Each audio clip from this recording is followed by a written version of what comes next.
예배를 위해서 기도하겠습니다. 사랑과 은혜가 풍성하신 하나님 참 감사드립니다. 9월 가정의 달을 맞이하면서 첫 번째 주일날 이렇게 주님 앞에 예배할 수 있도록 은혜를 허락하시니 감사를 드립니다. 주님, 우리가 주님 앞에 예배할 때에 주님 홀로 영광 받으시고 주님 홀로 높임을 받으시옵소서. 우리들 예배의 자리에 설 때에 또 예배의 마음을 결단할 때에는 이렇게 주님의 뜻대로 말씀대로 살고자 결단하지만 우리들의 모습을 돌아보면 우리의 마음이, 우리의 말이, 우리의 행동이, 우리의 생각이 주님의 뜻을 벗어나고 주님의 말씀을 따르지 못했음을 인정합니다. 주여, 우리를 용서하여 주시고 다시 한번 주님의 말씀 앞에 온전히 설 수 있도록 우리에게 힘과 능력과 은혜와 지혜를 허락하여 주시옵소서. 특별히 가정의 달 우리 첫 예배를 주님 앞에 드리오니 이 예배를 받으시고 더욱더 우리가 가정을 위해 예배의 제단을 쌓으며 더욱더 가정을 위해 섬기며 가정을 위해 기도의 무릎을 꿇을 수 있는 우리 모든 예배자들이 될 수 있도록 주님 인도하여 주시옵소서. 모든 예배의 순서마다 함께하여 주시고 특별히 말씀이 선포되어질 때에 전하는 자나 듣는 자가 모두가 하나님께는 영광이요 우리 모두에게는 유익한 은혜의 시간이 될 수 있도록 주님 함께하여 주시옵소서. 이 시간 예배를 드리는 우리 모두에게 함께하시며 인도하시는 주님이 동행하심을 믿습니다. 그 동행하시는 주님을 깨닫고 느끼고 고백하는 귀한 예배의 시간 되게 하여 주시옵소서. 항상 함께 하시며 우리를 온전한 길로 인도하실 주님을 높이 찬양하며 예수님의 이름으로 기도드립니다. 아멘. 예, 함께 볼 말씀은 신약 성경 마가복음 10장 13절에서 26절입니다. 마가복음 10장 13절에서 16절까지의 말씀입니다.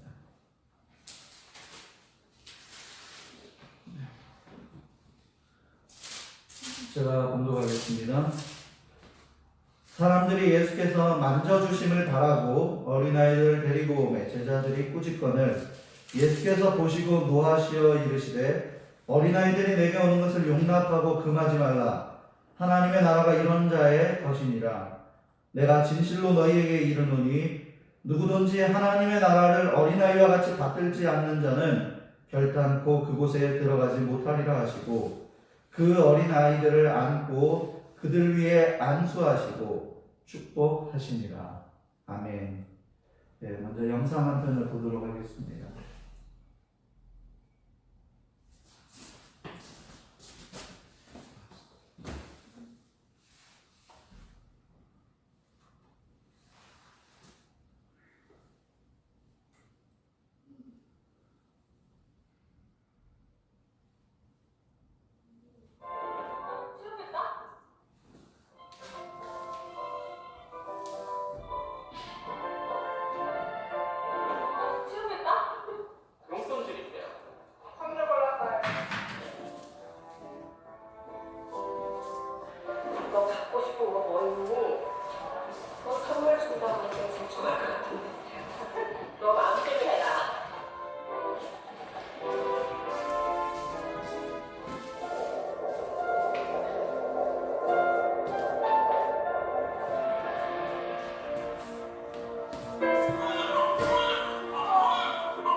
좋다는 아버지 사랑합니다, 존경합니다라든지 서로 가족 간의 감정 표현이 좀 없어서 가끔씩 엄마가 그러니까 사랑한다고 해요. 그때가 제일 좋아요. 사랑한다는 말? 사랑한다는 말.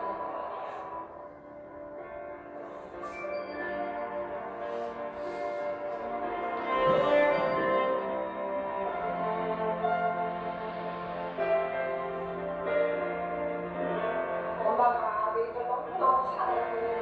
신아 사랑해. 엄마도 사랑해. 너를 사랑한다.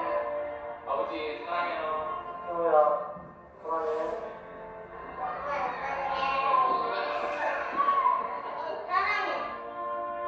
사랑합니다. 사랑해.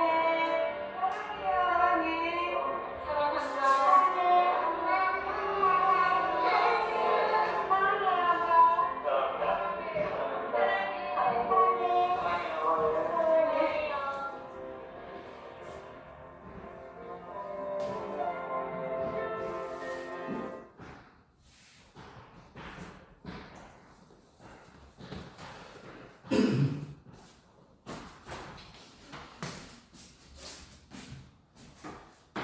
여전히 마음은 그 마음인데, 여전히 사랑하는데, 너무 분주하고 일들이 너무 많으니까요. 그 감정 표현을 제대로 못하는 것 같아요.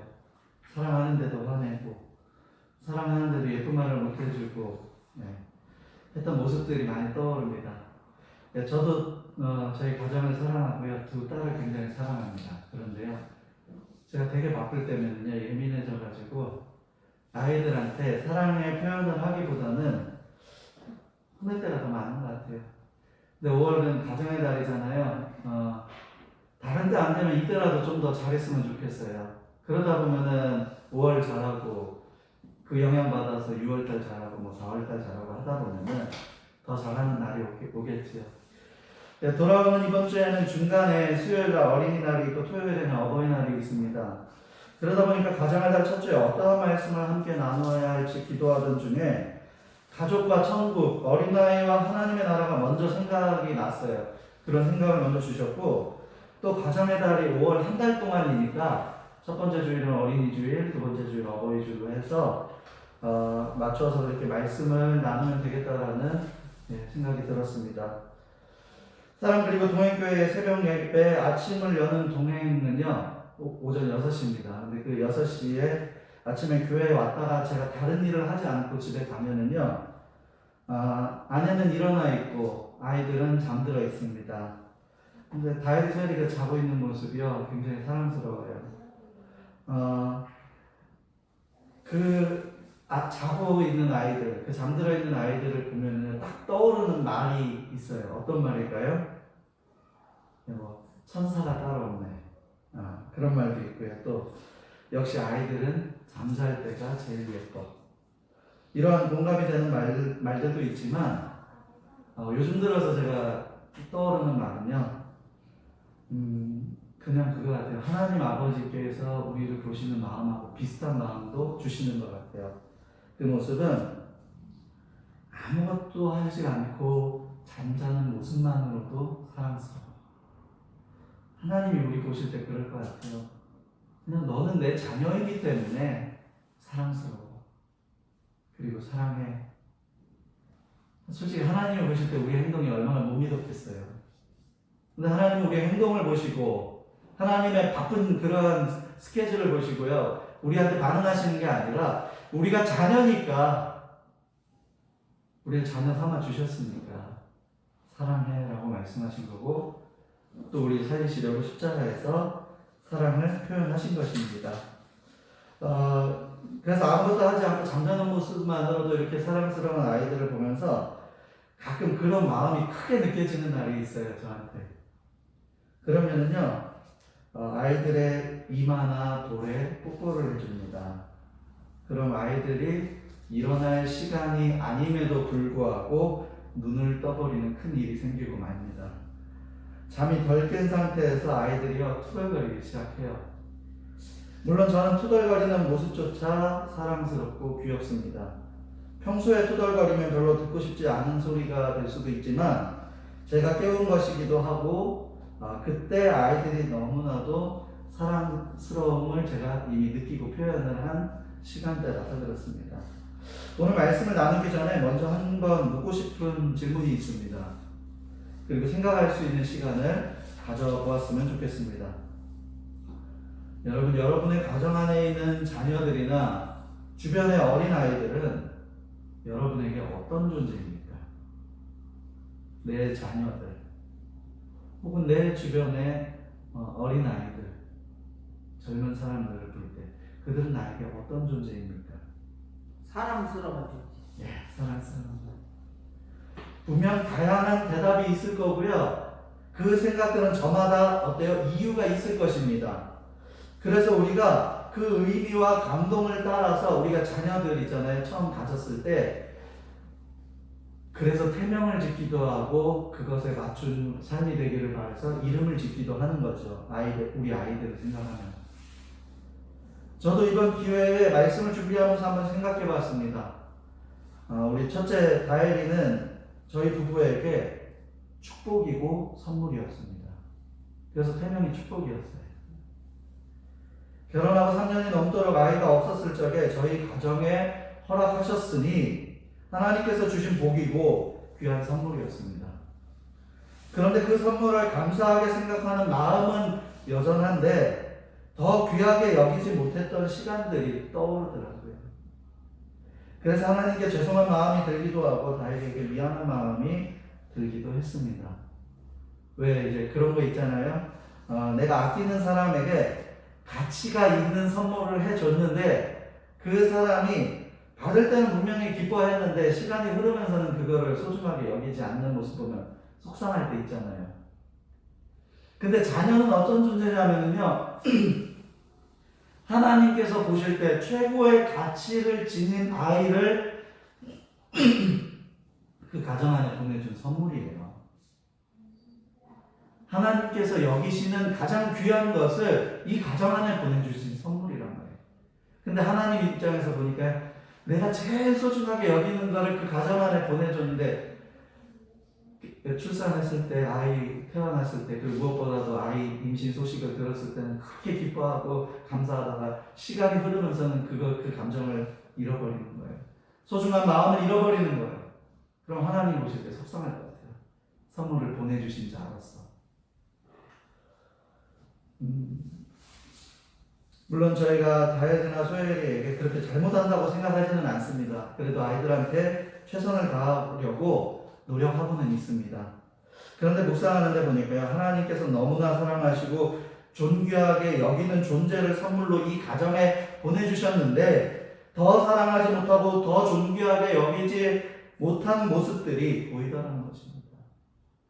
가정의 달을 맞이하여 하나님께서 허락하신 자녀에 대한 생각과 마음들을 다시 한번 잘 정리하고 어떻게 하면 말씀을 따라 주의 자녀로서 내가 살아갈 수 있고 또 주께서 말씀하시는 어린아이와 같은 모습으로 살아갈 수 있는지 또 우리는 어린아이들을 어떻게 대해야 하는지 말씀을 통해서 나누어 보도록 하겠습니다. 먼저 어린아이들은요, 자신을 사랑하는 사람의 소리를요 본능적으로 알고 느끼고 찾아갑니다. 자, 오늘 성경 말씀에 마가복음 10장 13절의 분위기가 어떤지 보세요.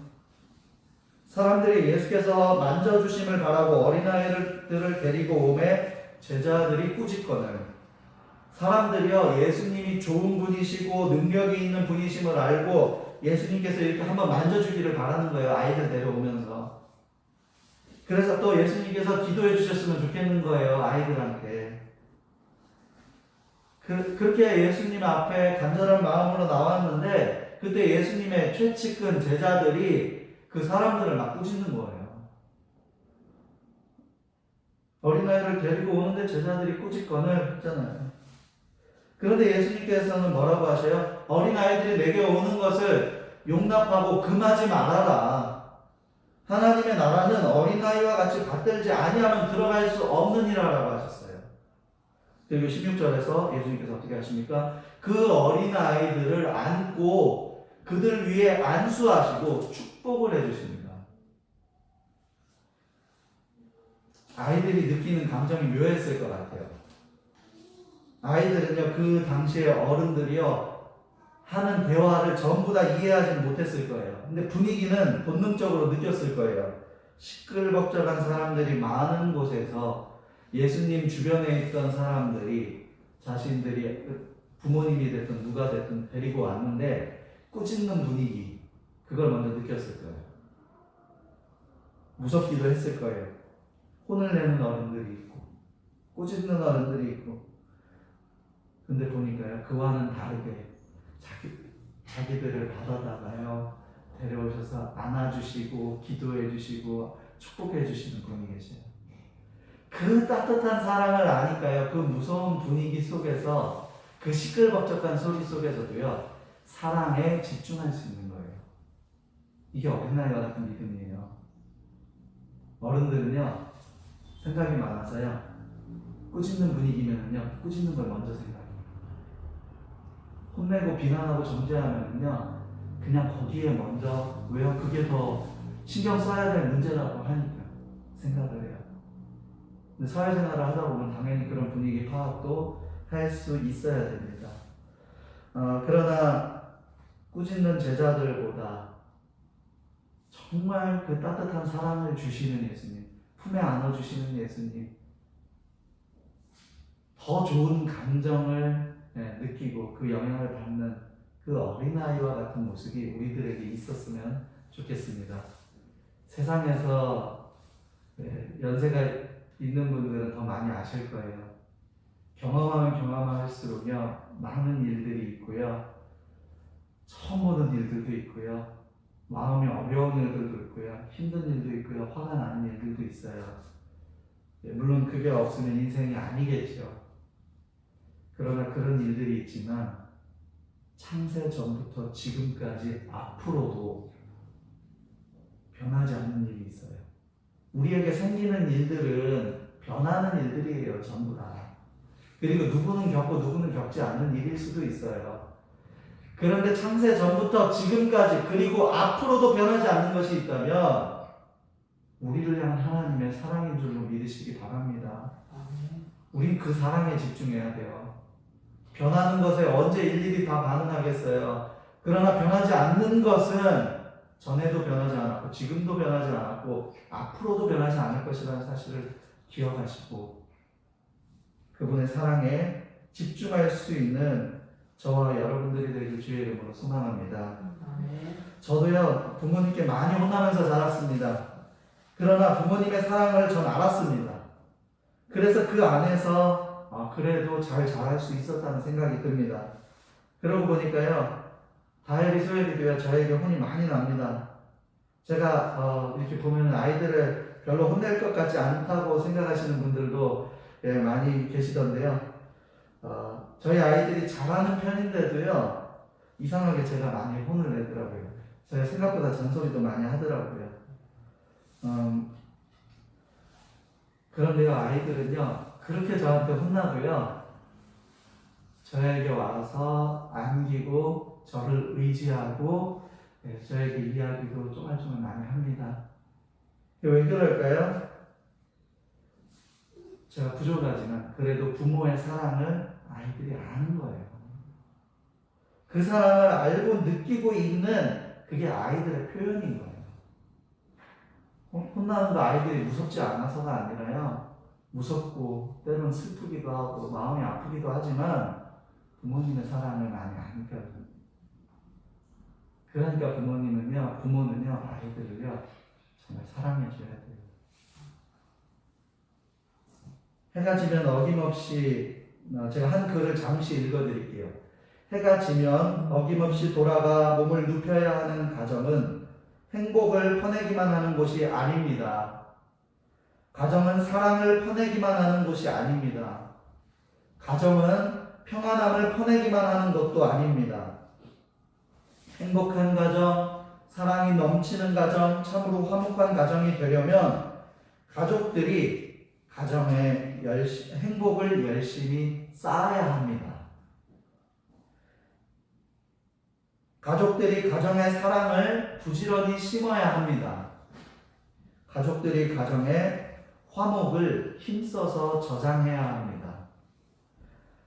가정은 퍼내기만 하는 곳이 아니라 저장하는 곳입니다. 참 공감이 되는 글입니다. 여러분, 가정 안에 내가 원하는 가정의 모습, 가정의 행복, 가정의 편안함을 찾고자 한다면 내가 먼저 가정 안에 그것을 저장해 두세요. 있지도 않은 것을 찾으려고 하지 말고요. 내가 먼저 행복을 심어두세요. 사랑을 심어두세요. 평안한 분위기를 만들어 놓으세요. 그러면은요, 내가 사랑을 찾을 때 그 가정 안에서 심어놓고 저장해놨던 것이 나오는 거예요. 그래서요, 부모님도 노력해야 되고 자녀도 노력해야 되고 부부 사이에도 노력해야 되는 거예요. 심지도 않고 저장하지도 않았는데 그것을 찾으면 거기서 나옵니까? 네, 은행에 갔을 때 카드 넣고 돈 찾잖아요. 돈을 찾는데 거기 저장된 돈이 하나도 없어요. 근데 거기 가서 카드 넣고 돈을 뺀다고 해서 돈이 나오나요? 나오지 않습니다. 들어있는 게 있어야 나오는 거예요. 가정에 내가 사랑을 심지 않고 행복을 심지 않고 평안을 심지 않았는데, 그런 분위기를 만들지 않았는데 거기에서 그러한 평안과 사랑을 찾는다? 나오진 않는 거예요. 그래서 우리가 주님 안에서 더욱더 부부 사이에, 부모와 자녀 사이에 그러한 사랑과 평안을 주님을 닮은 모습으로 가정을 믿음의 사람들이 먼저 섬겨야 하는 거예요. 그렇게 섬길 때에 그 가정 안에 화목이 있고 평안이 있고 사랑이 있는 거예요. 우리도 어린아이와 같이 본능적으로 알고 느낄 수 있는 이런 순수한 감각이 필요합니다. 머리로 알고 있는 하나님의 사랑, 그리스도의 사랑을 이 머리에 머무르게 하는 것이 아니라 그것을 느끼고 알아야 하는 것입니다. 주변 사람들의 꾸짖음이나 비판 등의 비중을 가지기보다 세상에서 나를 가장 사랑하시는 그분의 사랑을 느끼고 그 사랑에 집중할 수 있는 어린아이와 같은 모습, 그 믿음이 있기를 주의 이름으로 축복합니다. 또 두 번째로요, 어린아이는요, 솔직합니다. 어린아이와 같은 믿음에 대한 묵상은 두 아이를 키우면서 더 실감이 나는 것 같습니다. 그전에는 아이에 대한 그 이해도가 이론이었다면 지금은 실제를 경험하고 있으니까요. 아이들은요, 기분이 좋을 때나 슬픈 일이 있을 때나 힘이 들고 지쳤을 때나 그대로 다 드러납니다. 애들이 아무리 머리를 굴려도요, 다 보여요. 왜요? 아이들은 표정이나 모습이요, 솔직해요. 그런데 어른들은요, 그것을 숨기려고 하고 만든데 아닌 것처럼 보이려고 합니다. 물론 어른들은 사회생활을 하기 때문에요, 그 감정을 다 드러낼 수는 없습니다. 그러나 하나님 앞에서, 내가 어린아이와 같다면 우리는 하나님 앞에서 솔직할 수 있어야 한다는 거예요. 하나님, 저 지칩니다. 저 답답합니다. 저 마음이 어렵습니다. 다른 사람들 앞에서 성인이 된 자녀일지라도요, 부모와 자녀 사이에서는요, 숨길 수 없는 그 모습이 있어요. 그래서 신기하게도요, 부모님은요, 제가 부모님 앞에서 제 감정을 숨기려 해도요, 이렇게 마주하고 있잖아요. 고생했다, 너 힘들지, 많이 힘들었지, 이거 먼저 알아보신다니까요. 자녀는 다 커가지고 내가 이 일들을 알아서 처리하니까 부모님 나 힘든 거 몰라 라고 생각할지 모르지만요, 평생이 가도요, 부모님 그거 다 알아봐요.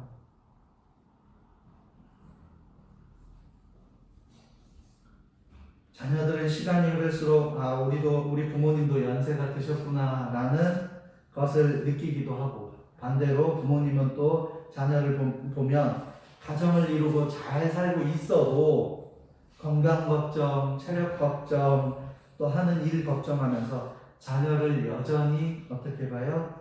자녀로 보는, 어렸을 때나 컸을 때나 자녀를 여전히 자녀로 보는, 그게 뭐냐면 변하지 않는 사랑입니다.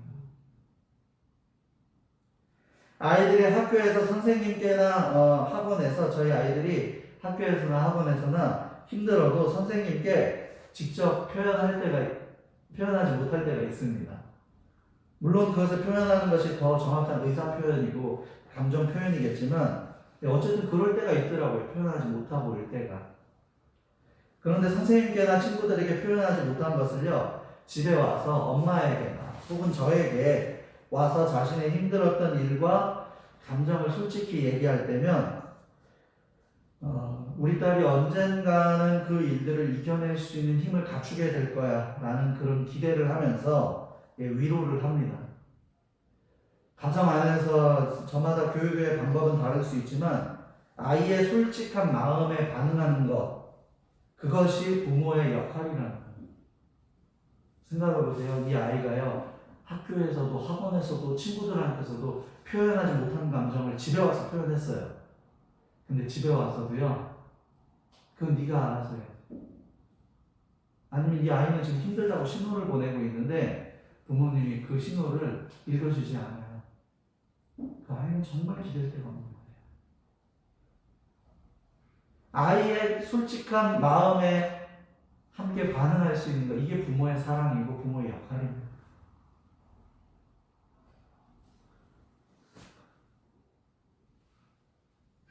누가복음 11장 13절 말씀에 너희가 악할지라도 좋은 것을 자식에게 줄 줄 알거든 하물며 너희 하늘아버지께서 구하는 자에게 성령을 주시지 않겠느냐 하시니라.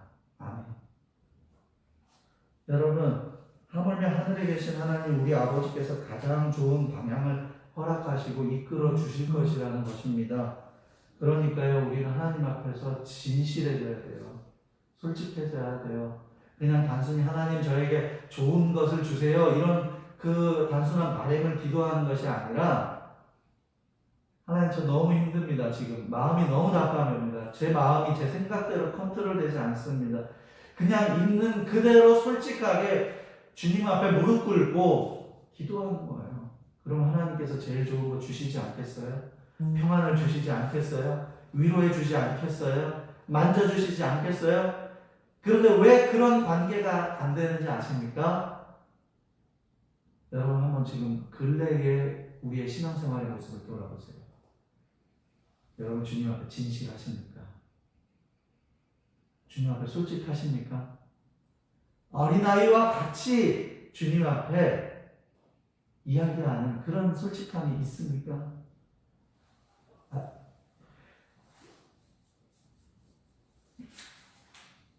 내가 진실하게 말하고 의지했다고 진실하게 구했다고 해서요 그대로 다 받는 건 아니에요. 왜냐하면요 그분은 진심으로 우리를 사랑하시기 때문에 그렇습니다. 때로는 즉시 응답해 주시기도 하지만 때로는 우리가 힘을 갖추고 인내하기를 원하셔서 더 좋은 길로 인도하시기 위해서 시간이 필요하고 중요한 것들을 배울 수 있어야 하기 때문에 그렇습니다. 아버지 되시는 하나님께 구하고 응답받는 그런 지금 이야기를 하는 것이 아니라 어린아이와 같은 믿음을 나누고 있기 때문에 우리가 이 시간 생각했으면 좋겠는 것은 주의 자녀답게 주님 앞에 진실하고 솔직한 여러분 주님의 자녀가 될 수 있기를 주의 이름으로 간절히 소망합니다. 예전에 제가 청년들에게 이런 질문을 한 적이 있습니다. 하나님 믿으시나요? 라고 물어봤어요. 그러니까 믿는데요. 그럼 하나님 의지하십니까? 하니까 의지한다고 하더라고요. 그러면은요, 작은 일까지도 하나님을 의지하는 믿음이 있습니까? 라고 물었어요. 그러니까 예, 그렇게 하려고 합니다 하는 청년도 있지만 스스로 할 수 있는 일은 하고 되지 않는 일은 의지합니다 라는 대답도 꽤 있었습니다. 어린아이와 같은 믿음이 필요해요. 그러니까 자립성이 없는 믿음과 자립성이 없는 삶을 이야기하는 것이 아니라 어린아이와 같은 믿음으로 살기 결단하고 주님과 교제를 할 때에 하나님께서 자립할 수 있는 힘도 주시고 방향도 주시고 마음도 주시고 평안도 주시고 무엇보다도 가장 좋은 길로 인도하신다는 그 사실을 믿으시기 바랍니다. 어린아이와 같은 계산 없는 순수함과 진실함으로 주 앞에 서서 주를 기쁘시게 하는 사랑 그리고 동행교회의 예배자들이 되기를 주의 이름으로 축복합니다. 자, 이제 그렇다면 마지막으로 나는 나의 자녀들을 어떻게 대해야 됩니까? 어린아이들을 어떻게 대해야 됩니까? 이 질문을 던져볼 수 있죠. 어린아이와 같은 믿음이 중요하다는 것과 동시에 어린이 주일이니까 그렇다면 우리는 자녀들을 바라보면서 어떻게 대하여야 하는지 한번 생각해보고 나눠보도록 하겠습니다. 우리는 믿음의 대상이 아니에요. 각 사람들은 어느 정도 신뢰를 주고 신뢰를 가질 수는 있지만 믿음의 대상은 아니에요. 그런데요, 그럼에도 불구하고 하나님께서 우리를 어떻게 대해 주셨어요? 우리를 진심으로 사랑하시고 우리를 바라보시고 우리에게 기대하는 마음을 가지셨어요. 자, 우리는 그 하나님의 모습을 기억하고 닮아가면 됩니다. 내 기준에 아이들을 채우고 내가 만족하는 만족스럽게 키우는 아이가 아니라 주께서 어떻게 세우실지를 기대하는 마음으로 사랑하고 기다릴 수 있는 양육이 필요합니다. 하버드대 심리학자인 로버트 로젠탈은 인지능력 평가를 유치원부터 5학년 아이들에게 그것을 치르게 했고 그 어린 아이들 중에서 20명 20%죠. 20%의 이 아이들을 분류해서요, 영재로 분류를 했습니다. 그리고 그 이들에게 당장은 큰 차이를 보이지 않을지라도 학년이 끝날 때쯤이면 너희는 비범한 성취를 이룰 거라고 이야기해 줬습니다. 영재 20%에게. 1년 후 결과는 예상대로 처음 선발한 20%의 영재로 분류된 아이들이요, 굉장히 큰 성과를 보는 거예요. 유치원부터 5학년까지 전 학년에서 그 20%로 분류된 아이들이요, 놀라운 성취를 가져요. 너희들은 영재야 라는 그 이야기를 해주었더니, 그런 암시를 주고 1년 동안 공부를 시켰더니, 하지만 이 연구에는 큰 비밀이 한 가지 숨겨져 있었습니다. 그 20%는요, 아이들을 테스트하는 신용은 했지만 실제로는요, 무작위로 뽑은 아이들 20%예요. 그냥 막 뽑아다가 너희는 영재야, 너희는 가능성이 무한해 얘기했더니요, 아이들이 그걸 믿는 거예요. 그러니까 1년 뒤에요, 그런 결과들이 나오는 거예요.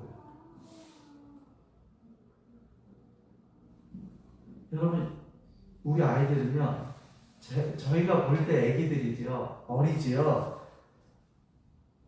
어떻게 보면 저는 가끔 그런 생각이에요. 저 어렸을 때 하지 못했던 생각을 아이들이 할 때가 있어요. 네, 똑똑해지죠. 우리가 볼 때 그렇죠. 하나님이 볼 때는요, 무한한 가능성을 가진 아이들이에요. 저 아이들은 신뢰받으면 받을수록 그 능력이 더 올라가는 거예요. 부모의 기대를 받는 자녀는 많지만 부모의 신뢰를 받는 사람은 사실 그리 많지 않다는 이야기를 들은 적이 있습니다. 어떤 결과를 가져왔기 때문에 하는 조건적인 신뢰가 아니라 좋은 성적을 받았기 때문에, 공부를 열심히 했기 때문에 받는 신뢰가 아니라 진심으로 자녀를 사랑하고 신뢰하고 기대할 수 있는 믿음의 부모가 될 수 있기를 바랍니다. 그렇게 할 수 있게 될 때 우리들의 자녀는 내가 생각한 것 이상의 멋진 인생을 살게 될 것이고, 더 사랑스럽고 더 존귀한 주의 자녀로서 멋지게 성장하게 될 것입니다. 관상어 중 하나인 코이라는 물고기에 대해서 들어보셨을 거예요. 어항 안에서는요, 5cm에서 8cm까지 밖에 자라지 못한대요. 근데 수족관이나 연못 좀 더 큰 데다가 두잖아요. 8cm, 5cm에서 8cm가 15에서 25cm까지 자라납니다. 그런데 그 강물에다가 놓고 키우잖아요. 코이라는 물고기 강물에다가 놓으면요, 제일 크게 2m까지 성장을 한대요. 생각해보세요. 5cm에서 8cm 요만해요. 이거를 어항 안에 가둬놓으면 5cm, 8cm지만 강물에다 풀어놓으면 2m가 되는데 저보다 더 커진대요. 아이들을 무조건 신뢰하고 대책 없이 그냥 기대하자는 이야기가 아니라 사랑의 마음으로 기대하며 기다리되 가장 큰 품, 부모의 품보다 어떻게 보면 더 넓어 보이는 곳이 어디? 세상이에요. 세상에 많은 사람들 만나잖아요. 부모의 품 안에다가 가둬놓는 것이 아니라, 세상에다 풀어놓는 것이 아니라 온 우주 만물을 품고 창조하신 이 하나님의 품에 그 아이들을 풀어놓는 거예요. 그 아이들은 클 수밖에 없어요. 제가 예전에 제가 존경하는 선생님께 들었던 말이 있는데요. 부모님이 늘 모든 것을 다 해주는 아이들은요, 그 안에서 자라게 돼 있대요. 그런데요, 그 아이를요, 세상에서 적응할 수 있게 세상에 던져놓으니까요, 그 아이는 세상에서 적응하면서 살더라는 거예요. 그분이 믿는 선생님이었는데요. 근데 한번 얘들아 생각해봐. 가장 넓으신 하나님의 품 안에 그들을 안겨줘봐. 그 아이들은 세상보다 더 큰 아이가 될 거야. 그래서요, 믿음의 자녀를요, 주님의 품 안에 안기게 하는 게 중요해요. 학원 교육도 중요해요. 학교 공부도 중요해요. 또 모임을 통해서 하는 교육도 중요합니다. 다 좋아요. 병원도 좋습니다. 다 좋은데 어디에서 무엇을 하든 이 아이들이 하나님 안에서, 말씀 안에서, 믿음 안에서 자라나는 자녀가 될 수 있도록 믿음의 환경을 만드시길 바랍니다. 주께서 책임지시고 모든 위험과 일들로부터 지켜주시고 인도하여 주실 줄로 믿습니다. 동시에 그렇게 아이들을 양육하려면요, 내가 먼저 그렇게 돼야 돼요. 내가 먼저 하나님 품 안에 있어야죠. 내가 다른 데 갇혀 있으면 안 돼요. 내가 먼저 그렇게 할 때 그 교육도 할 수 있는 거예요. 오늘의 말씀을 정리합니다. 사랑하는 성도 여러분, 주 안에서 어린아이와 같이 사랑을 베푸시는 주를 바로 보고 주를 알아보는 믿음의 눈이 있기를 바랍니다. 주 안에서 어린아이와 같은 진실함을 지닌 주의 자녀가 될 수 있기를 바랍니다. 또한 아이들을 바라보며 주께서 우리에게 베푸신 사랑과 기대를 자녀들에게 흘려보낼 수 있기를 바랍니다. 그래서 어린아이라는 단어가 주와 나 사이에, 나와 자녀 혹은 어린아이들 사이에 기쁨이 되고 은혜가 되는 멋진 단어가 되고 영광의 통로가 될 수 있기를 주의 이름으로 축복합니다. 기도하겠습니다. 사랑과 은혜가 풍성하신 하나님, 참 감사를 드립니다. 주님, 제가 잃어버렸던 어린아이와 같은 믿음이 있다면 다시 허락해 주세요. 주의 사랑 때문에 버틸 수 있는 힘을 가지고 주님을 더 의지하는 자 되게 해주세요. 다른 곳에서는 몰라도 주님 앞에서는 진실한 자가 되게 해주세요. 무엇보다도 제가 가장 크니, 가장 높으시니 하나님 품에 안겨서 주님과 동행하는 자가 되어 그 사랑을, 그 은혜를 우리 자녀들에게, 우리 아이들에게 흘려보내는 자 될 수 있도록 우리를 인도하여 주시옵소서. 항상 함께 하시며 우리를 너무나 사랑하시는 예수님의 이름으로 간절히 기도합니다.